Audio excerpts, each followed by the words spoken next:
नमस्कार। आज हम प्रेमचंद की एक बहुत ही खास कहानी सूरदास की झोपड़ी को समझने की कोशिश करेंगे। ये कहानी सिर्फ कुछ खोने की नहीं है, बल्कि उस इंसानी जज्बे की है जो हर बार राख से उठकर दोबारा खड़ा हो जाता है। और कहानी की शुरुआत ही होती है प्रेमचंद की इस एक लाइन से। ये वो लाइन है जो पूरी कहानी का सार बता देती है और हमें याद दिलाती रहती है कि ईर्ष्या और इंसानी भावनाएं कितनी पेचीदा हो सकती हैं। तो चलिए पहले खंड से शुरू करते हैं। अपमान की आग। यहीं से पूरी कहानी की चिंगारी सुलगती है। कहानी के बीचों बीच हैं सूरदास, एक दृष्टिहीन लेकिन मजबूत इरादों वाले इंसान। होता क्या है कि वो सुभागी नाम की एक औरत को उसके पति भैरव के जुल्म से बचाने के लिए अपनी झोपड़ी में पनाह देते हैं।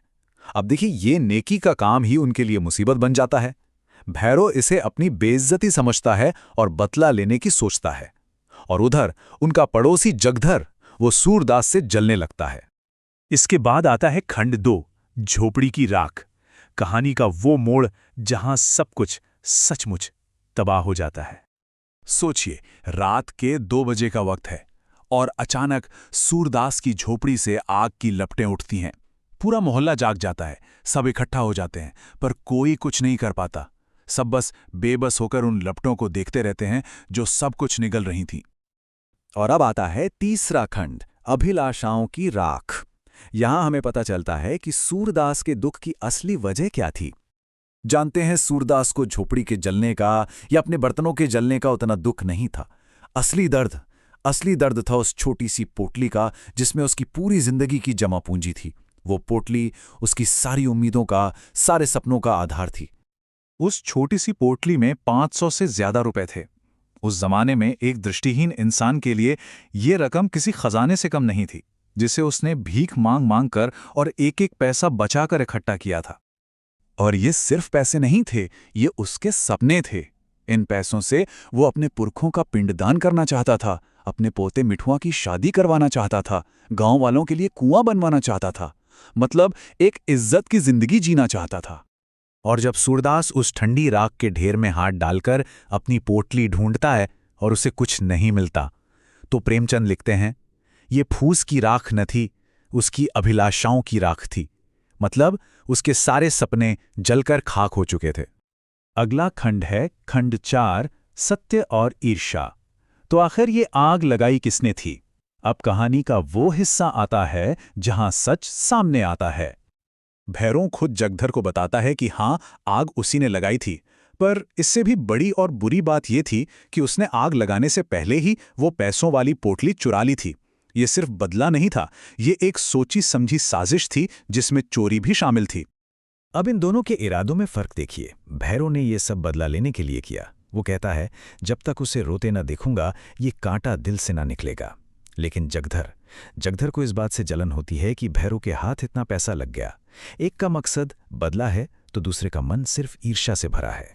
इसके बाद आता है कहानी का सबसे जरूरी मोड़, खंड 5, एक खेल में मिली सीख। यहां एक बहुत छोटी सी घटना सब कुछ बदल देती है। सच जानने के बाद सूरदास तो जैसे पूरी तरह से टूट ही जाता है। वो अपनी जली हुई झोपड़ी के खंडरों के बीच बैठा, अकेला, बेबस होकर बस रो रहा था। उसे लग रहा था कि अब सब कुछ खत्म हो गया है। और तभी उसे एक बच्चे की आवाज सुनाई देती है जो उसके पोते मिठुआ को चिढ़ा रहा होता है। तुम खेल में रोते हो। ये एक मामूली सी लाइन थी, लेकिन सूरदास के लिए जैसे ये किसी फरिश्ते की आवाज थी। ये बात सुनकर सूरदास को अचानक एक बड़ी सच्चाई समझ में आती है। उसे एहसास होता है कि जिंदगी भी तो एक खेल ही है, और सच्चा खिलाड़ी वो नहीं जो कभी हारता नहीं। सच्चा खिलाड़ी वो है जो हारने के बाद रोता नहीं, बल्कि उठकर फिर से खेलने के लिए तैयार हो जाता है। और बस यहीं से शुरू होता है आखिरी खंड, पुनर्निर्माण का प्रण, जहां सूरदास की निराशा एक अटूट संकल्प में बदल जाती है।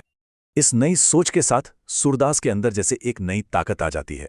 वो खड़ा होता है और उस राख को, अपनी हार के उस सबूत को दोनों हाथों से उड़ाने लगता है, मानो वो कह रहा हो, चलो अब एक नई शुरुआत के लिए जगह बनाते हैं।